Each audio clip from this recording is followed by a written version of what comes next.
వైఎస్ఆర్సీపీ దొంగల మూట ఈ రాష్ట్రంలో పాదయాత్ర పేరిట విస్తరించడమే కాకుండా 15 నెలలు జైల్లో ఉన్నటువంటి జగన్మోహన్ రెడ్డి 6093,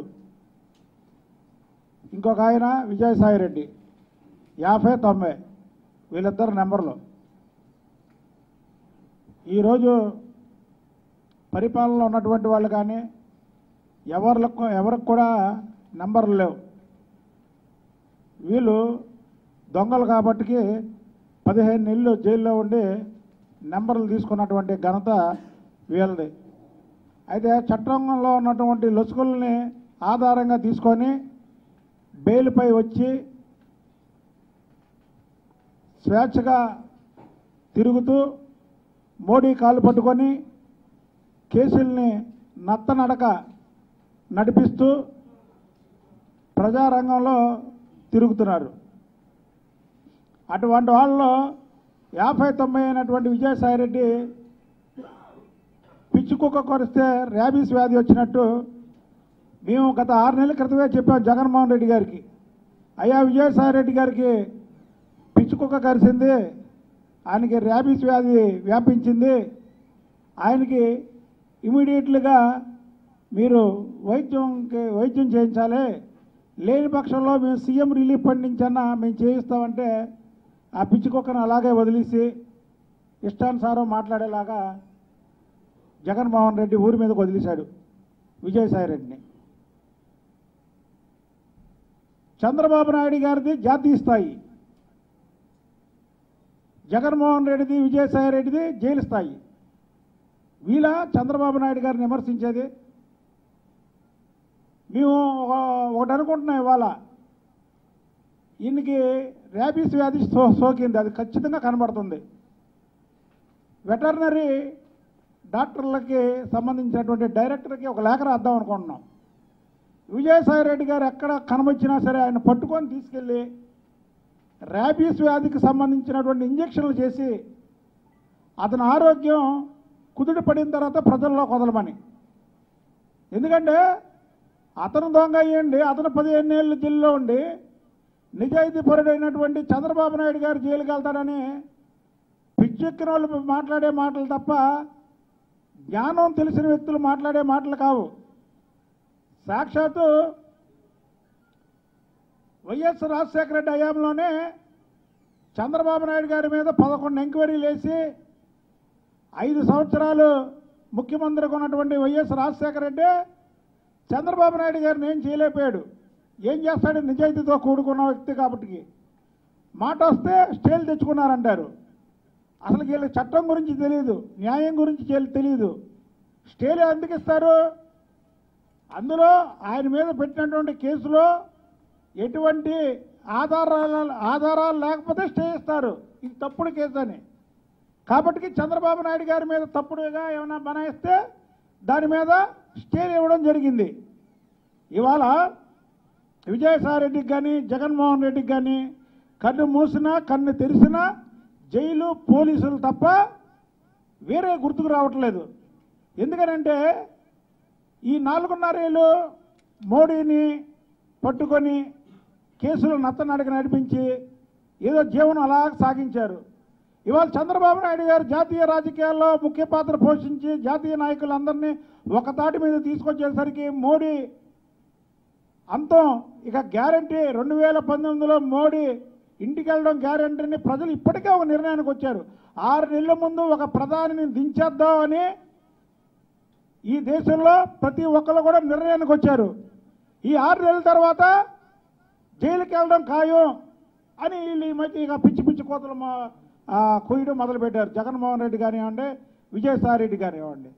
అసలుకి ఇది ఎంత విచిత్రంగా ఉందంటే దొంగలు ఒక మంచి వ్యక్తిని పట్టుకొని దొంగ అనడం అనేది సభ్య సమాజం వీళ్ళని చీకొడుతుందని కూడా వీళ్ళకి తెలియకుండా ఎన్నో డ్రామాలు, కోడికత్తి డ్రామా ఆడారు. ఒక్కరు కనీసం వాళ్ళ పార్టీ వాళ్ళు కూడా సానుభూతి పొందలేనటువంటి నీచమైన దుస్థితిలో ఉన్నారు ఇవాళ వీళ్ళు. అలాంటిది ఈ ర్యాబీస్ వ్యాధి సోకినటువంటి విజయసాయిరెడ్డి చంద్రబాబు నాయుడు గారి మీద అవాకులు చవాకులు పేలడమే కాకుండా ఇష్టానుసారం ఎక్కడ పడితే అక్కడ ఈ మాట్లాడడాన్ని మేము తీవ్రంగా ఖండిస్తున్నాం. వీళ్ళది ఎలాగుందంటే పిల్లి సామెత ఒకటి ఉంది. ఏంటంటే పిల్లి శాపాలకి ఉట్లు దిగుతాయని అనుకుంటారు. వీళ్ళు ఏదో శాపం పెట్టి చంద్రబాబు నాయుడు గారు జైలుకి వెళ్తారు, విశాఖ జైలుకి వెళ్తారు, అక్కడ జైలుకి వెళ్తారు, ఇక్కడ జైలుకి వెళ్తారని ఈ పిల్లులు శాపాలు పెట్టినట్టు ఉన్నాయి. కానీ పిల్లి శాపాలకి ఉట్లు తెగవు. ప్రజాధనాన్ని ఇవాళ చంద్రబాబు నాయుడు గారు జాగ్రత్తగా కాపాడుతున్నాడు. ఉట్లో పెట్టి జాగ్రత్తగా కాపాడుతూ ప్రజలకు సంక్షేమ కార్యక్రమాలు అందిస్తున్నాడు. కాటికి ఈ పిల్లుల శాపాలు చంద్రబాబు నాయుడు గారికి ఏం తగవని వీళ్ళు తెలుసుకోవాల్సినటువంటి బాధ్యత వీళ్ళ మీద ఉంది. ఉమ్మడి ఆంధ్రప్రదేశ్లో వీళ్ళు నాటినటువంటి అవినీతి వేళ్ళు మార్షిష్ దేశం వరకు పాకాయి. ఆంధ్రప్రదేశ్ చరిత్ర పుటల్లో వీరు లిఖించినటువంటి నేర చరిత్ర పేజీలు చింపినా చిరిగిపో. అంటే వీళ్ళ చరిత్ర అసలు ఈ రాష్ట్రంలో కాదు, ఈ దేశంలో కాదు, పక్క దేశంలో కూడా వీళ్ళ చరిత్ర పాకి అక్కడ పుస్తకాల్లో కూడా రాసినటువంటి గనులీలు. చంద్రబాబు నాయుడు గారి చరిత్ర కూడా రాశారు. ఆంధ్రప్రదేశ్లో ఒక ముఖ్యమంత్రి ఉన్నాడు. అలాంటి ముఖ్యమంత్రి భారతదేశంలో కాదు, దేశ చరిత్రలో ఎక్కడ ఇలా పరిపాలించే నాయకుడు లేడని ఆయన గురించి రాస్తే, ఈ జగన్మోహన్ రెడ్డి, విజయసాయి రెడ్డి గురించి ఏ రాశారంటే ఇంత అవినీతి పరులు. ఒక ముఖ్యమంత్రి కొడుకుగా, ఆ ముఖ్యమంత్రి కొడుకుగా ఉన్నటువంటి ఆడిటర్గా ఇతను వీళ్ళు చేసినటువంటి అవినీతిని ఇతర దేశాల్లో ఉన్నటువంటి పుస్తకాలు కూడా ముద్రించినాయి. అంత నీచమైన చరిత్ర వీళ్ళది. వీళ్ళు ఈరోజు చంద్రబాబు నాయుడు గారిని జైలుకి వెళ్తారని పిల్లి శాపాలు పెడుతున్నారు. ఇవన్నీ కూడా ప్రజలు గమనిస్తున్నారు. సామాన్యుడికి ఆధార్ కార్డు మాదిరిగా నేరస్తులు, రౌడీలు, గూండాలు నిరాధార్ కార్డులాగా వీళ్ళు వైఎస్ఆర్సీపీ నాయకులందరికీ కూడా ఒక దొంగ కార్డులు సృష్టించారు. ఏంటంటే వీళ్ళు దొంగల్లా దోచుకోవచ్చు. రాజశేఖర రెడ్డి హయాంలో ఎంతమంది దోచుకున్నారు ఈ రాష్ట్రాన్ని, ఎంతమంది జగన్మోహన్ రెడ్డి, విజయసాయి రెడ్డి లెక్కల్లో జైలుకి వెళ్ళారు. ఈ రాష్ట్రాన్ని ఇలా దోచుకోవచ్చా అని చూపించినటువంటి గనులు వీళ్ళు. వీళ్ళ దెబ్బకే ఈ రాష్ట్రమే విడిపోయింది. వీళ్ళ దెబ్బకి రాష్ట్రం కూడా విడిపోయింది. పక్కన ఉన్నటువంటి కేసీఆర్తో కుమ్మక్కు వీళ్ళ ఆస్తులు కాపాడుకోవడం కోసం. అలాంటి వ్యక్తులు ఈరోజు చంద్రబాబు నాయుడు గారి మీద అవాకులు చవాకులు పేలడం అనేది చాలా నీచమైన చరిత్ర. ఆయన ర్యాబీస్ వ్యాధి సోకింది. జగన్మోహన్ రెడ్డి గారు మీరు దయచేసి అలాంటి వ్యక్తుల్ని మీరు కోడికొత్త డ్రామా కట్టిపెట్టారు. ఎలాగా ఈ వ్యక్తిని కూడా గొలుసులేసి కట్టేసి మీ లోటస్ పండ్లన్నా పెట్టండి, లేదా పిచ్చాసుపత్రుల్లో పెట్టి వైద్యమైనా చేయించండి. ఎందుకంటే పిచ్చుకోక్కలకు తెలియదు వీడు మనోడు, ఆడు సొంతోడు, ఆడు బయటోడు అని. ఎప్పుడైనా మిమ్మల్ని కూడా కరవచ్చు. కాబట్టి మీరు జాగ్రత్త పడాలి. ఇప్పుడు మన ఇంట్లో ఎవరికైనా ఏదైనా అయినా సరే ప్రతి ఒక్కరు జాగ్రత్త పడతారు. అలాగే మీరు కూడా జాగ్రత్త. మీకేమో తెలివి తక్కువ, మీరు తెలివితేటలు తక్కువ ఎక్కువ మాకు అర్థం కావట్లా. ఇలాంటి వ్యక్తులను పక్కన వేసుకొని తిరగడం వల్ల మీకు తెలివి ఉందనుకోవాలా, తెలివి లేదనుకోవాలా? 1,00,000 కోట్లు దోచుకున్నటువంటి మీరు తెలివి కలవాలని ఒక పక్క ఉంది. కోడి కత్తితో విశాఖ ఎయిర్పోర్టులో డ్రామా ఆడారే, అది ప్రజలకు తెలిసిపోతే తెలివి తక్కువలాగా కూడా ఒక పక్కన ఉన్నారు. మరి మీరు తెలివి గలవాళ్ళు, తెలివి తక్కువ వాళ్ళు ప్రజలకు అర్థం కావట్లేదు. కానీ ఈ ర్యాబీస్ వ్యాధి అనేది చాలా డేంజర్ అయినటువంటి వ్యాధి. అలాంటి వ్యక్తుల్ని పక్కన పెట్టుకుంటే మిమ్మల్ని కూడా కరవడం ఖాయం. ఎందుకంటే మా దరిదాపుల్లో కూడా రాదు ఆ ర్యాబీస్ వ్యాధి కుక్క. ఎందుకంటే ఎక్కడో దూరంగా ఉండి మరుగుతుంది. అది దగ్గరికి వచ్చి మరిగేది కాదు కదా, దూరంగా ఉండి మరుగుతుంది. కాబట్టి మాకేం అపాయం లేదు. ఏదన్నా ఏటైనా మీ పక్కనే తిరుగుతారు కాబట్టి మీకు అపాయం ఉంది. మీరు కూడా జాగ్రత్త పడాల్సినటువంటి అవసరం ఉంది. అలాగే తెలంగాణ ఎన్నికల తర్వాత వైఎస్ఆర్సీపీ మద్దతు ఇస్తున్నట్టు కేసీఆర్ ఫామ్ హౌస్ చెందినటువంటి ఏపీ ఎన్నికల తర్వాత జగన్ అండమాన్ జైలుకి వెళ్ళడం ఖాయం. విజయసాయిరెడ్డి రాసి పెట్టుకోవాలి. ఎందుకంటే ఇప్పుడు వరకు కూడా కేసీఆర్ వాళ్ళకు అండగా ఉన్నాడని వీళ్ళు ఆస్తులన్నీ కూడా హైదరాబాద్ నగరంలో పెట్టుకొని చాలా చక్కగా ప్రశాంతంగా అక్కడ మోడీ ఇక్కడ కేసీఆర్ వీళ్ళిద్దరూ ఉన్నారు అనుకుంటున్నారు. చంద్రబాబు నాయుడు గారి దెబ్బకి రాష్ట్రంలో పక్కన ఉన్నటువంటి తెలంగాణలో రేపు మహాకూటమి వస్తుంది.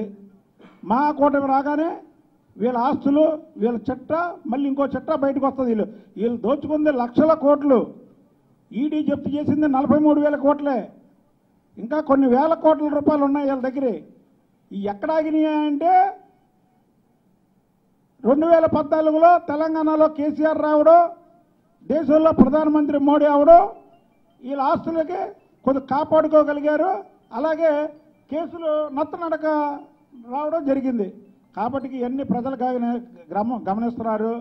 ఇప్పటికైనా సరే బుద్ధి మార్చుకోండి. మీరు చేసే పనులకి, మీ అవినీతి సామ్రాజ్యానికి ప్రజలు కర్ర పట్టుకొని రెడీగా ఉన్నారు. ఓటు అనే కర్ర. ఇవాళ చంద్రబాబు నాయుడు గారి దెబ్బకి మోడీకి నిద్ర పట్టకుండా కూర్చున్నాడు. ఎందుకు పెట్టుకున్నారా బాబు, చంద్రబాబు నాయుడు గారితో ఎందుకు పెట్టుకున్నావని వాళ్ళ ఎంపీలు కూడా చీ కొడుతున్నారు. నువ్వేంటా చేసింది, చంద్రబాబు నాయుడుతో పెట్టుకొని నువ్వు అనవసరంగా ఏమో దేశం మొత్తం బదనాం అయిపోయావు. అది వాళ్ళ బీజేపీకి చెందినటువంటి సీనియర్ ఎంపీలే అతను చీ కొడుతున్నారు. ఇవాళ ప్రజలు ఓటు అనే కర్రతో రెడీగా ఉన్నారు సమాధానం చెప్పడానికి. ఫ్యాక్షనిస్టులు కాదు వీళ్ళు. ఆయుధం, ఓటు అనే ఆయుధం, ఓటు అనే కర్ర పట్టుకొని రేపు 2019లో ఇక్కడ జగన్మోహన్ రెడ్డికి యాంటీగా ఆ కర్రలతో కొట్టడం ఖాయం. అక్కడ మోడీకి కొట్టడం ఖాయం. అప్పుడు పక్కన ఉన్నటువంటి కేసీఆర్ అన్న ఉన్నాడు, అక్కడ ఉన్నటువంటి ప్రధానమంత్రి మోడీ అన్న ఉన్నాడు. మళ్ళీ వీళ్ళు జైలు బాట పట్టడం ఖాయం అని తెలియజేస్తున్నా.